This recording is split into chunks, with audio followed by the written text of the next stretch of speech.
Salut tout le monde, c'est Chris, j'espère que vous allez bien et que vous êtes en forme. On se retrouve pour un nouvel épisode de podcast dans l'éveil du masculin. L'intention de mon podcast, c'est d'apporter des partages d'expériences, des conseils et des pistes de réflexion au sujet des problématiques et des défis qui concernent les hommes et leur épanouissement personnel. Et mon souhait est d'aider chaque homme à marcher vers un masculin plus conscient et plus épanoui. Alors avant de se lancer dans ce nouveau sujet, petit rappel, j'ai une immersion qui arrive très prochainement en France du 4 au 8 mars à Chasselet. C'est à 1 heure de route de Lyon. C'est une immersion 100% homme et je vous remets le lien directement dans la description de l'épisode de podcast pour les personnes qui n'auraient pas forcément eu l'information. Cette année, j'ai fait le choix d'être moins présent en immersion car sur 2025, j'ai pas arrêté, j'ai eu beaucoup d'immersions, la formation aussi en présentiel. Et cette année, je compte être un peu plus présent sur le podcast et sur la création de contenu. Donc je pense que je vais réaliser peut-être 2 à 3 immersions maximum dans l'année. Donc en France, ça c'est prévu. À l'étranger, je ne sais pas encore. Mais si voilà, en tout cas, vous avez envie de me rejoindre en immersion pour travailler sur vous, vous explorer, rencontrer d'autres hommes, vous dépasser dans un cadre qui est bienveillant et fraternel, n'hésitez pas à aller découvrir l'immersion qui arrive très prochainement du 4 au 8 mars 2026. Nouvel épisode de podcast. Aujourd'hui, je souhaite amener un sujet qui est complètement lié justement à ce qu'on peut faire en cercle d'hommes, à ce qu'on fait en immersion. Et donc, c'est à propos du men's work. Et en gros, pourquoi le men's work s'adresse à tous les hommes, selon moi. Par men's work, déjà je vais un petit peu vulgariser le terme, on entend en fait travail pour les hommes, mais ça peut être beaucoup de choses. Ça peut être à travers le breathwork, à travers tout type d'exercice de parole pour l'expression de soi, pour partager des vulnérabilités, pour venir parler de certaines difficultés qu'on peut avoir dans sa vie. Toute la force du men's work repose en général sur la dynamique collective, le fait qu'on soit plusieurs hommes à pouvoir échanger, partager des choses, se confronter dans la bienveillance. Et pour moi, le men's work, il va en fait s'adresser à tous les hommes à partir du moment où en fait on a été un homme qui a été blessé à un certain niveau, dans son enfance par exemple, où on a tout simplement été conditionné par notre environnement, notre culture, notre famille, à penser, voir le monde d'une certaine façon, à agir d'une certaine manière, ou à partir du moment où on a tous en fait nos mécanismes de protection et d'adaptation, et qu'on sent que dans la vie de tous les jours, on est ralenti. Comme si en fait il y avait une couche un petit peu au-dessus de nous, sur nous, qui nous empêche d'être vraiment qui on est, de pouvoir vraiment interagir comme on le souhaite dans nos relations, de pouvoir se positionner de manière mature, juste et responsable avec nous mais avec les autres.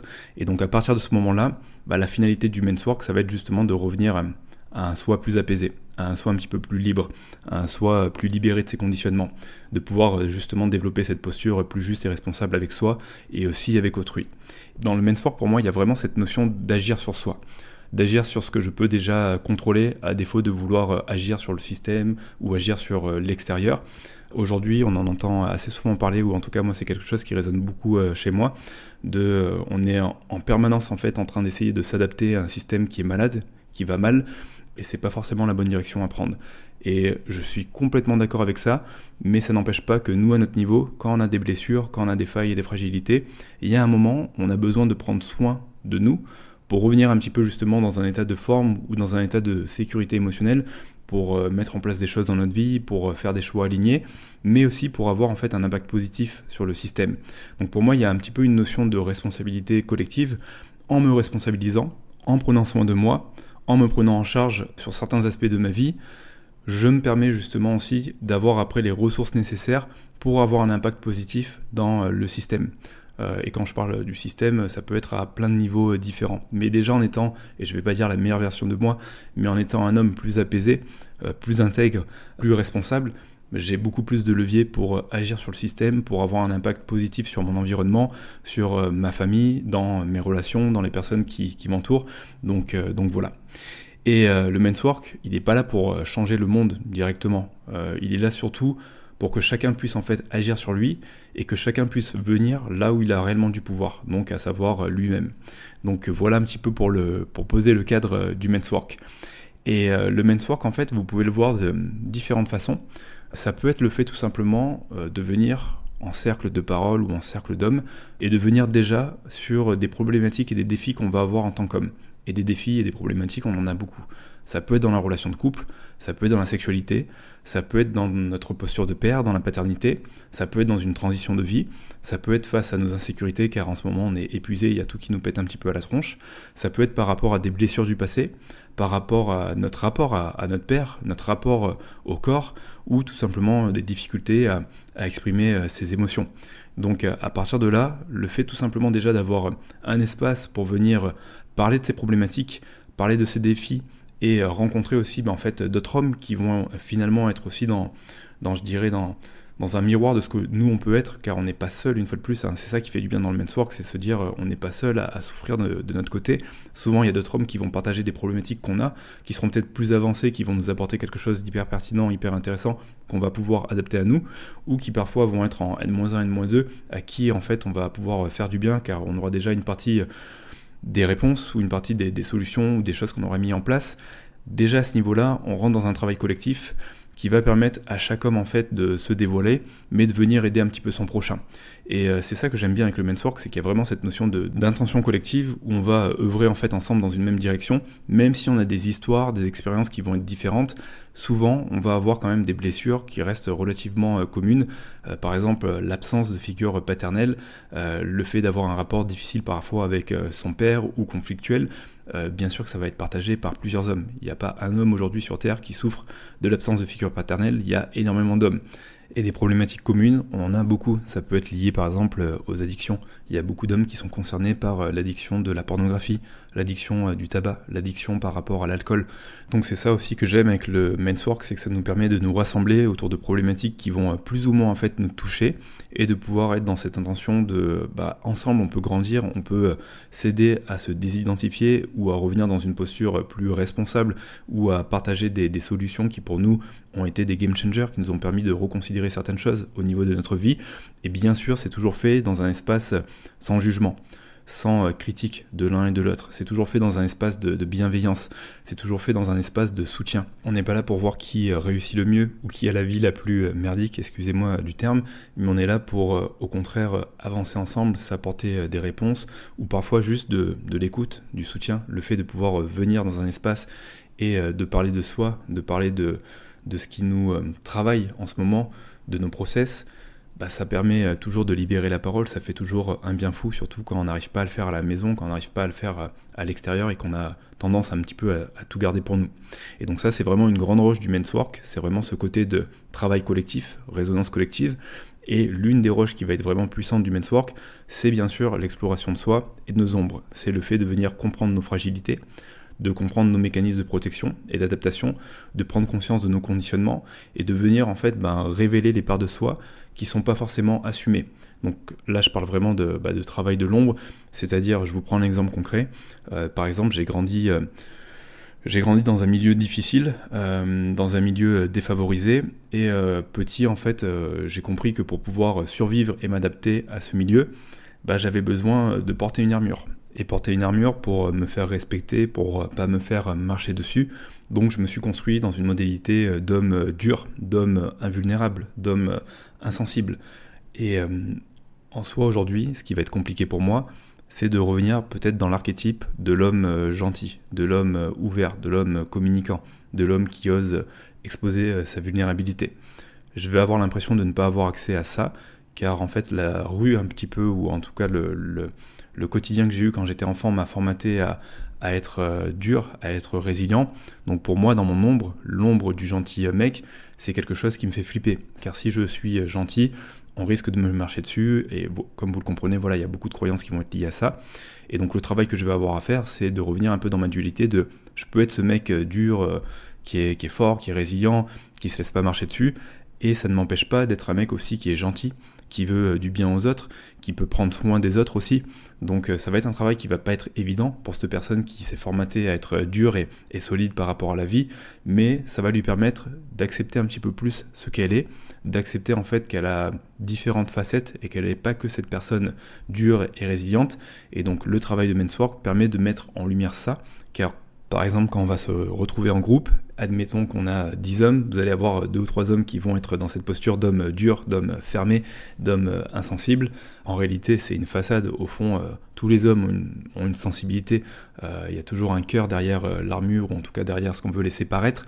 Quand ces personnes vont se retrouver à 2 ou 3 autres hommes, face à 2 ou 3 autres hommes qui vont être plutôt dans l'archétype de l'homme people pleaser, très gentil, vraiment le nice guy, comme j'en avais parlé en podcast, bah, ça risque de les déclencher, ça risque de les confronter un petit peu à ce qu'ils ne veulent pas voir d'eux, mais à ce qu'ils sont en soi, parce que y a une partie d'eux qui a aussi ce côté gentil, qui a aussi envie de prendre soin de l'autre, et là, à ce niveau-là, on va pouvoir justement avoir un travail hyper pertinent, parce que le but, ça va être de pouvoir accéder à ça, de pouvoir l'accepter, et de pouvoir, à un certain niveau, faire la paix avec certaines parts de nous, en réalité. Donc ça nous ramène à notre dualité, en fait, je peux être un gars dur, insensible, résilient par moment, et en même temps, je peux être aussi un gentil mec, un mec qui prend soin d'eux, un mec qui peut être au service pour les autres. Donc c'est ça qui est intéressant, c'est qu'on n'est pas dans le monde du ou, on est plutôt dans le monde du et. Je peux être un petit peu toutes les couleurs de mon être, et ça c'est important parce que quand je me permets d'être toutes les couleurs de mon être, je me permets d'ouvrir un peu le champ des possibles, de voir que je ne suis pas qu'une nuance, ou que du gris, ou que du vert, et que je suis beaucoup plus. Et à partir de là, je me sens aussi beaucoup plus libre d'exprimer qui je suis en toutes circonstances. Alors, c'est pas un travail qui se fait comme ça, mais le premier travail, c'est déjà de le mettre en conscience. Pareil pour un mec qui est dans le people pleasing à fond, qui se targue d'être un gentil mec, qui a du mal à poser ses limites, qui a du mal à communiquer ses besoins, aller réveiller justement ce côté peut-être un petit peu bad boy chez lui montrer que c'est un mec aussi qui a je sais pas, des ambitions, des désirs forts, des fantasmes, qui peut avoir un côté un petit peu dark aussi. Ça va lui faire un bien fou, parce que ça va lui permettre aussi d'accéder à cette version de lui.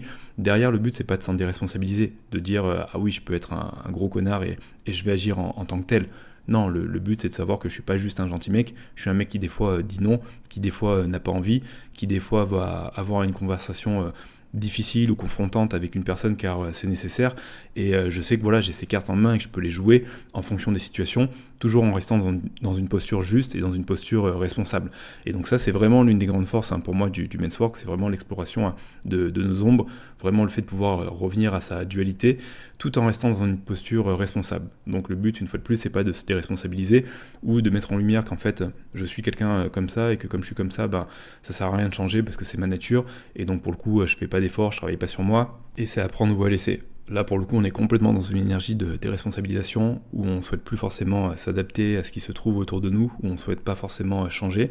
Et le but, une fois de plus, c'est pas de changer drastiquement sa couleur et de changer complètement d'identité, mais c'est se dire qu'en fait, nos frontières, nos murs peuvent bouger. C'est pas des trucs hyper rigides, et on a une capacité à les faire bouger quand on a une capacité à accueillir un petit peu plus ce qu'on est dans son ensemble et dans toutes nos singularités. Je sais pas si ça se dit, mais voilà, j'espère que vous me comprenez.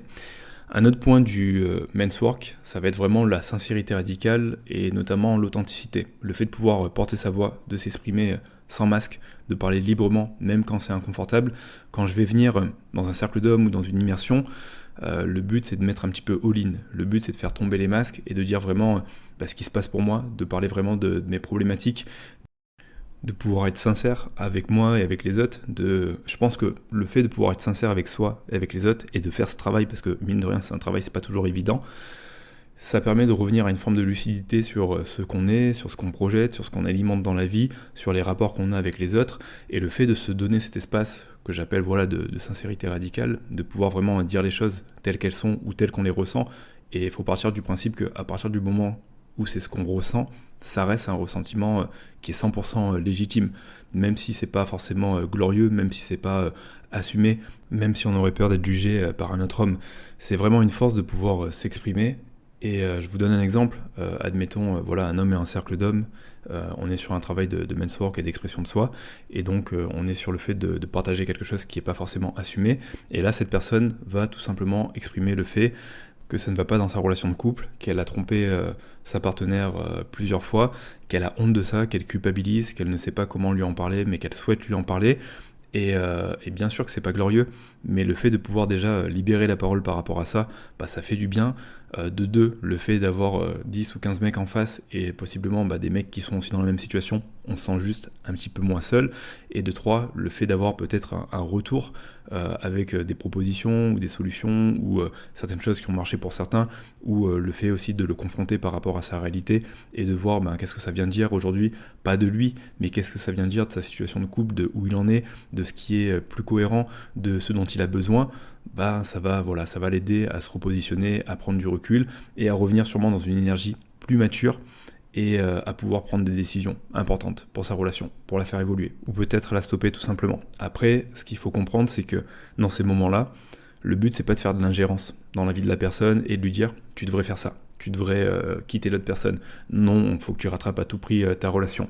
C'est pas l'objectif. Quand chaque homme va parler de lui, il va parler de lui en fonction de lui, de son expérience, de ce qu'il a vécu, ou éventuellement de sa vision de la vie, mais sans rentrer dans un conseil non sollicité, car c'est pas le but. Le but, c'est que la personne reste souveraine de ses décisions, souveraine de ce qu'elle ressent. Faut pas que ça soit parasité. Donc le men's work a cette force de justement permettre d'ouvrir un petit peu le prisme et de voir un petit peu plus loin que le bout de son nez et de sortir un petit peu de sa victimisation ou de son drama ou de son narratif un petit peu compliqué pour revenir dans une énergie mature, dans une posture qui va être plus responsable et prendre la décision en fonction de soi et de nos besoins et de ce dont on a envie. Donc ça voilà, c'est un point qui me semble juste logique, évident, mais c'est hyper important parce que sinon après il n'y a plus de cadre et ça part un petit peu dans tous les sens. Si vous venez dans une immersion et que tout le monde vous explique comment vous devez diriger votre vie, c'est que le cadre est mal tenu, on n'a pas compris justement le principe de sincérité radicale, de travail en résonance, d'exploration de soi, c'est pas l'objectif. Chaque homme reste souverain de sa vie et des décisions qu'il va prendre dans sa vie. Donc voilà pour ce point. Je vais vous donner 2 exemples de pratiques, d'exercices que je propose quand je suis en immersion avec les hommes. Le premier, donc, c'est un cercle de parole, très bête, très simple, mais qui fonctionne très bien, où ça va être un exercice vraiment d'affirmation, et quand je dis d'affirmation, d'expression plutôt de soi, et on va venir sur 2 phrases. Et la première phrase, ça va être « je veux que vous sachiez ». Et on va continuer cette phrase. Donc là, on est en groupe, en cercle, et chacun va s'exprimer. On fait un premier tour, et donc, par exemple, moi je vais parler, je vais dire « je veux que vous sachiez ». Qu'aujourd'hui, je suis vraiment content d'être dans cette immersion. J'ai flippé au départ, car je me suis dit, me retrouver face à 10-15 hommes, ça va être hyper déstabilisant, inconfortable, mais je sens que j'en avais besoin, je sens que ma relation de couple à côté en avait besoin, et j'en ressentais vraiment l'appel, donc voilà, je suis plutôt content d'être là parmi vous, même si je vous avoue que c'est pas forcément hyper confortable pour moi. Ok. Et chacun va passer son tour, mais déjà on va être dans une forme d'échange, d'écoute, dans l'expression de soi, et ensuite, on va pouvoir aller un petit peu plus en profondeur et on va venir sur une seconde phrase qui va être « je ne veux pas que vous sachiez ». Donc là, comme vous le comprenez, ça devient un petit peu plus touchy. Et donc là, le but, c'est de pouvoir descendre un peu plus en profondeur tout en respectant sa sensibilité et sa capacité à exprimer certaines choses. Le but, c'est de ne pas aller briser des systèmes. Donc c'est vraiment en fonction de chacun. Moi, en tant que facilitateur, bien sûr, je suis là pour venir révéler certaines choses, pour venir confronter, quand je sens que la personne est OK pour être confrontée. Donc à ces moments-là, je demande toujours le consentement, si c'est OK pour elle d'aller un petit peu plus en profondeur. Si typiquement, j'ai une personne qui me dit « je ne veux pas que vous sachiez qu'en ce moment, je ressens beaucoup de honte », OK, c'est bien, c'est déjà énorme de pouvoir l'exprimer en groupe. Est-ce que tu es OK pour qu'on aille un peu plus en profondeur ? Pourquoi en ce moment, vraiment, tu ressens de la honte ? Qu'est-ce qu'il y a derrière cette honte ? Qu'est-ce qui s'est peut-être passé dans ta vie qui fait qu'aujourd'hui tu te sens comme ça ? Et là, la personne va me dire, en fait, je veux que vous sachiez que, je reviens sur le même exemple, j'ai trompé ma femme récemment et je l'ai fait plusieurs fois avec une personne qu'elle connaît et j'ai vraiment honte par rapport à ça. Je sais pas comment me positionner, ça me fait peur parce que j'ai peur de perdre mon couple. J'ai eu un enfant avec elle récemment et j'ai peur que ça remette en question toute notre vie et pourtant je l'aime, je ne sais pas pourquoi j'ai fait ça et je me sens perdu. Ok, cool, là on a deep divé, on allait beaucoup plus en profondeur et on a permis à la personne de venir un petit peu cracher le morceau et de se libérer à un certain niveau déjà d'un poids. Alors c'est pas parce que j'ai dit ça en immersion ou dans un espace de men's work que le travail est fait, hein. Il y a une partie du travail qui a été révélée, mais déjà on a pu déposer quelque chose qui certainement va permettre à la personne de se sentir peut-être un petit peu soulagée. Et après, bien sûr, dans le rôle de facilitation, on va venir voir justement comment la personne peut revenir dans une énergie, on va dire, responsable, se positionner et prendre une décision à son niveau pour soit améliorer les choses, soit pour peut-être révéler si elle le souhaite la vérité à sa partenaire, peu importe en fait, une fois de plus, le but c'est pas de faire de l'ingérence, mais pour que la personne puisse prendre une décision qui est assumée. Si elle a besoin d'un temps pour pouvoir pleurer ça en cercle avec le soutien de tous les hommes, c'est carrément ok et c'est à sa place. On est là pour recevoir les émotions des uns et des autres, même si le but c'est pas de se contaminer, donc il faut toujours un petit peu cloisonner et rester quand même centré sur son histoire, parce que sinon on finit par absorber toutes les histoires de tout le monde. Mais comme vous le comprenez, c'est en fait finalement donner un espace à la personne pour qu'elle puisse exprimer ce qui ne va pas et que derrière elle puisse revenir dans une énergie responsable pour prendre des décisions qui lui semblent justes pour elle, pour sa relation de couple. Alors à ce moment, quand on est facilitateur et en fonction de nos casquettes, on peut prendre une position de coach, on peut prendre une position de mentor, on pourrait prendre une position de thérapeute si on est thérapeute et si la personne est consentante pour le faire dans un cadre collectif. Donc ça va vraiment dépendre aussi beaucoup du facilitateur et de ce qu'il peut apporter. Mais une fois de plus, l'intention, c'est de venir dans cet espace à la fois de sincérité radicale, de bienveillance, d'authenticité, où on fait tomber les masques et on peut s'exprimer. C'est vraiment déjà la première intention. Et des cercles de parole comme ça, j'en ai beaucoup. Ça peut être sur des thématiques qui vont être libres, où chacun vient s'exprimer sur quelque chose. Ça peut être sur une thématique qui est liée à la relation de couple ou à la sexualité. Ça peut être un jeu avec des mots qui sont des mots désagréables, qui vont être des qualificatifs de type prédateur, violent, passif-agressif, manipulateur, tyrannique, et puis chacun va pouvoir travailler avec ces mots, venir voir si, alors déjà ce que ça fait résonner dans leur structure, s'il y a une histoire à construire avec ce mot, quelle est l'histoire peut-être collective, voir si on a subi ce mot, voir si ce mot on l'a fait subir à un certain niveau, voir quelle est l'ombre qui se cache derrière, comment ça peut être intégré de manière juste. Donc ça peut être hyper puissant, et voilà, des exercices comme ça, il y en a beaucoup, et on est toujours dans cette dynamique justement de men's work. Un autre point qui est aussi intéressant avec le men's work, ça va être la confrontation bienveillante. Alors moi, dans ce que j'aime faire, j'aime bien la proposer avec un combat de boxe. Ça peut impressionner comme ça, mais à ce moment-là, on n'est pas là juste pour se mettre sur la tronche, on est là pour venir travailler sur certaines notions. Donc bien sûr, il y a l'archétype du guerrier, mais il n'y a pas que le guerrier combatif, valeureux ou fort, il y a le guerrier qui sait poser un genou à terre, qui sait s'incliner face à la vie et qui sait poser ses limites et dire quand c'est trop et qui va avoir besoin de ralentir, de se restaurer. Et on va aussi être sur des notions de saine colère et saine violence. Je crois que j'en avais déjà parlé dans un épisode de podcast. Dans tous les hommes et dans tout être humain, il y a un certain degré de colère et de violence, parce que dans tous les cas, à travers les générations, il y a beaucoup de choses qui ont été transmises, beaucoup de traumas, il y a eu beaucoup de guerres, de famines, il y a eu des abus sexuels, et à un certain niveau, on a tous un petit peu ça en nous, en réalité, où on l'a peut-être subi dans l'enfance, où on a peut-être à un moment exprimé des impulsivités à la maison qui ont dérapé et qui ont fait du mal à quelqu'un. Et quel est finalement le meilleur endroit que peut-être un espace entre hommes pour pouvoir exprimer ça de manière cadrée, de manière saine, de pouvoir comprendre que cette colère, on a besoin de la catalyser, qu'on a besoin de la gérer et de ne pas la laisser exploser comme ça dans le quotidien, parce que sinon on fait du mal un petit peu à tout le monde, et que c'est un petit peu notre responsabilité de se permettre des espaces qui vont permettre de venir canaliser ça et transmuter tout ça. Donc là à ce moment, c'est combat de boxe entre deux hommes, mais c'est pas fait contre. C'est pas un match, c'est-à-dire qu'on va construire ça ensemble, on est dans la même équipe, on va s'échauffer ensemble et le but c'est de pouvoir à la fois honorer la personne qui est en face, et on va partir sur 1 à 2 rounds par exemple de 2 minutes où on va être dans la confrontation physique, mais avec vraiment des règles, c'est-à-dire qu'il n'y aura pas de tape au visage, pas de tape sous la ceinture, dès qu'il y en a un qui dit que c'est pause ou dès qu'il y en a un qui a besoin de ralentir ou de respirer, on respecte, on n'est pas là juste pour se mettre dessus, donc c'est là pour justement venir exprimer cette colère, mais de manière canalisée, mais toujours dans je construis ce match avec toi. On est dans la même équipe et je suis là à la fois pour m'honorer et pour t'honorer, et je suis là aussi pour aller chercher le guerrier qui a peut-être soif de conquête en ce moment dans la vie mais qui se le permet pas, et le fait de prendre les box, ça va réanimer en fait, raviver ce sentiment de ok, j'ai envie d'y aller, j'ai des ambitions, j'ai envie de mettre de l'énergie dedans. Ou peut-être pour un autre homme dans un travail complètement différent, le fait de prendre les gants, ça va le ramener à la violence qu'il a peut-être subie à la maison,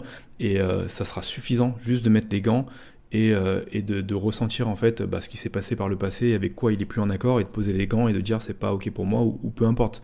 Et le travail sera fait parce qu'on aura bougé quelque chose, et ça lui aura peut-être permis de dézoomer par rapport à une situation, ou peut-être qu'au bout d'un moment il va reprendre les gants, il va se dire finalement j'y vais, mais par rapport à moi ce que j'ai reçu, je vais faire ça bien, je vais le faire dans un espace qui est sécurisé, dans un espace où je m'honore et j'honore l'autre personne, et on construit quelque chose ensemble.